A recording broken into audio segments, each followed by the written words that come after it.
আইনি ভিত্তি না দিলে জুলাই সনদ স্বাক্ষর অনুষ্ঠানে অংশ নেবে না জাতীয় নাগরিক পার্টি এনসিপি।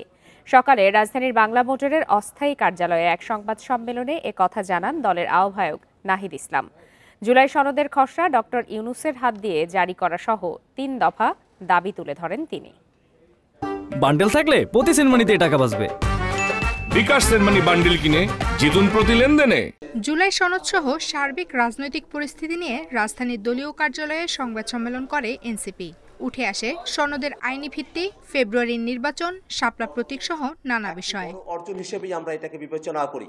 সংবাদ সম্মেলনে এনসিপির সদস্য সচিব আক্তার হোসেন বলেন, জুলাই সনদের আদেশ কিভাবে বাস্তবায়ন হবে সেটি আগে পরিষ্কার হওয়া প্রয়োজন, অন্যথায় জনগণ বিভ্রান্ত হবে। আমরা এমন অনেকগুলো প্রস্তাবের বিষয়ে আমরা পরিবর্তিত প্রস্তাবের সঙ্গে একমত হয়েছি, যাতে করে জুলাই সনদকে আমরা কার্যকরভাবে সকলের সম্মতির মধ্য দিয়ে বাস্তবায়ন করতে পারি।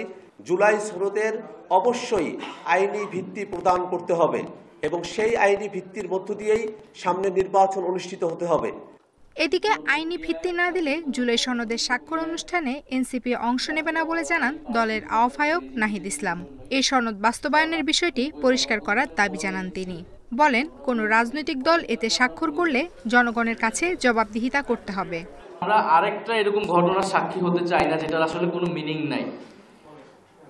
আমরা ওই আইনি ভিত্তি ছাড়া এবং অর্ডারের ব্যাপারে নিশ্চয়তা ছাড়া আমরা যদি সনদে স্বাক্ষর করি সেটা মূল্যহীন হবে এবং পরবর্তীতে সরকার অর্ডার আসলে কিসের প্রেক্ষিতে দিবে, কি টেক্সট সেখানে থাকবে সেই নিশ্চয়তা আমরা পাচ্ছি না। ফলে আমাদের সদস্য সচিব যেমনটা বললেন যে আমরা সেই বিষয়টা নিশ্চিত না হওয়া পর্যন্ত আমরা জুলাই সনদে স্বাক্ষরের যেই অনুষ্ঠান বা যেই আয়োজনটা চলতেছে সেখানে আমরা নিজেরা অংশীদার হব না। নির্বাচনকে সামনে রেখে এনসিপি চলতি মাসেই প্রার্থী ঘোষণা ও প্রচার শুরু করবে বলে জানান নাহিদ ইসলাম।